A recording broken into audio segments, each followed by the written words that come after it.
Alhamdulillah, kita bersyukur kepada Allah Subhanahu Wa Taala kerana dikumpulkannya sekali lagi dalam kuliah pengajian kitab Ihya Ulumuddin untuk kali yang ke-36. Jadi kedatangan kita ke sini antara lainnya adalah untuk menuntut ilmu. Ilmu Allah ni diibaratkan oleh Imam Al-Ghazali bagaikan satu lautan. Lautan yang luas.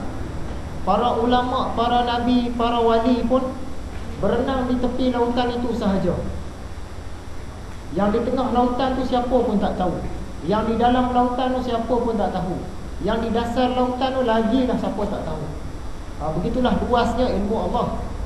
Ulama-ulama, wali-wali, nabi-nabi pun berenang dekat tepi-tepi. Yang kita ini yang tak sampai ke taraf wali-wali, tak sampai ke taraf ulama, tak sampai ke taraf nabi dan rasul. Kita ni ibaratkan macam nak celup tangan lah. Lautan ilmu tu luas, kita nak celup tangan. Celup tangan pokok lah melekat di tangan kita sikit, beberapa titik air. Itulah ilmu yang kita nak dapat pun. Jadilah banyak tu pun. Jadi hari ini kita berjumpa lagi pengajian kitab Ihya Ulumuddin karangan Hujjatul Islam Imam Al-Ghazali untuk kali yang ke-36. Sebelum kita menyambung pelajaran kita, saya mengimbas kembali sedikit pelajaran dalam kuliah yang lepas. Dalam kuliah yang lepas, Imam Al-Ghazali dia menggariskan beberapa tata cara untuk berdebat ataupun berdialog dalam agama Islam. Dalam hal ihwal agama ni, nak debat, nak dialog, macam mana tata cara dia?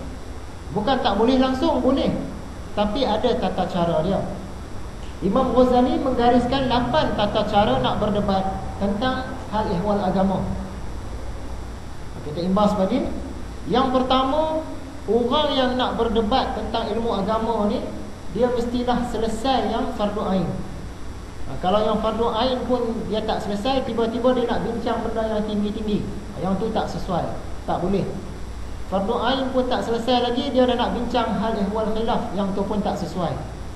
Apa benda yang fardu ain ni? Kita belajar hari tu dah.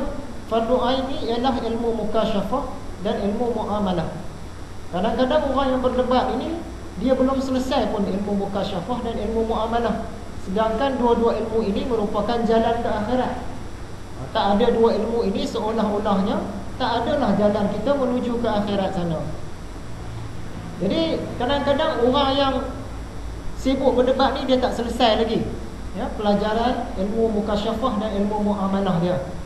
Ada orang yang sibuk usrah sana, usrah sini, bahkan mengusrah dan diusrah, tak selesai lagi mukasyafah muamalah. Kadang-kadang dia tak tahu pun apa benda itu mukasyafah kali pertama dulu. Ada orang ikut program jemaah sana sini, tak selesai lagi fardu ain.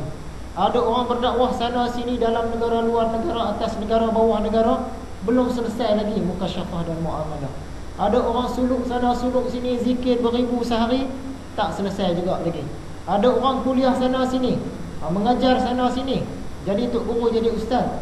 Ada juga yang tak selesai lagi mukasyafah muamalah. Mukasyafah itu pun dia tak pernah tahu. Kalau dia biasa dengar pun dia tak tahu benda itu fardu ain.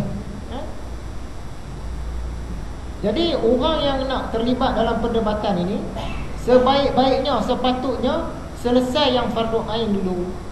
Yang kita belajar kitab Ihya ni fardu ain ni. Kadang-kadang yang fardu ain tak selesai, kita dah nak selesai benda yang tak fardu ain. Tak kena cara. Contoh, di depan kita ni ada seekor harimau, dia nak tengkam kita dah. Tapi kita tak sibuk pasal harimau ni, kita sibuk pasal serigala di seberang sungai. Sibuk, serigala tu ada 7-8 ekor tu, nak datang serang kampung kita.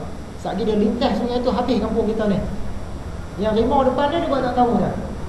Tu salah. Kena selesai harimau yang depan dulu, barulah nak bincang pasal serigala yang di seberang sungai. Kalau tidak, kita duduk sibuk pasal serigala di seberang sungai, harimau di depan dah terkam makan kita dah. Habis. Begitulah juga dengan orang yang terlibat dengan perdebatan, dengan dakwah sana sini ni. Dia duduk sibuk benda yang jauh-jauh, benda yang asas, iaitu yang fardu ain, mukasyafah muamalah tak selesai lagi. Nanti di akhirat dia akan rugi. Sebab apa? Dia tak ada jalan ke akhirat tu, mengikut pandangan Imam Al-Ghazali. Jadi Imam Ghazali bagi contoh, dia kata satu orang ni waktu sembahyang dah nak habis dah, dia tinggal sembahyang dia, tapi dia jahit pakaian. Kenapa kamu tinggal sembahyang jahit pakaian? Ini orang Islam ramai tak ada pakaian.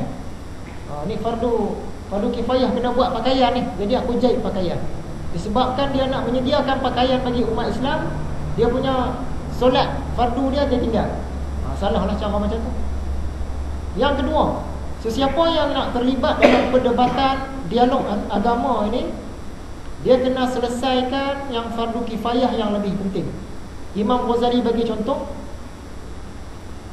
kedoktoran. Di mana-mana pun sejak zaman Imam Ghazali lagi, bidang kedoktoran ni dipegang oleh orang bukan Islam. Padahal zaman itu ada daulah, ada khalifah, ada kekhalifahan, Islam menguasai dunia.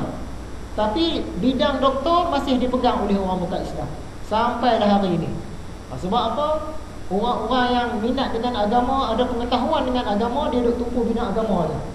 Bidang kedoktoran tu dia tak mau masuk. Mengakibatkan bidang kedoktoran, sebab bidang kedoktoran ni kadang-kadang dia nak kesaksian. Kesaksian doktor tu baru kita boleh pakai. Contoh, nak gugurkan kandungan. Masalah dalam perut ada masalah, nak gugurkan kandungan, dia kena minta pendapat doktor yang Muslim, yang adil, yang kita boleh percaya dalam segi agama. Tapi sebab tak ada, paksalah kita ikut fatwa yang dikeluarkan oleh Dr. Bengali lah, Singh lah, Cina lah. Jadi sejak zaman Imam Ghazali masalah tu datang. Jadi orang yang minat dengan agama ni, dia duduk sibuk urusan agama, duduk berdebat, lawan cakap, lawan sana, lawan sini kan, berbahas sana sini.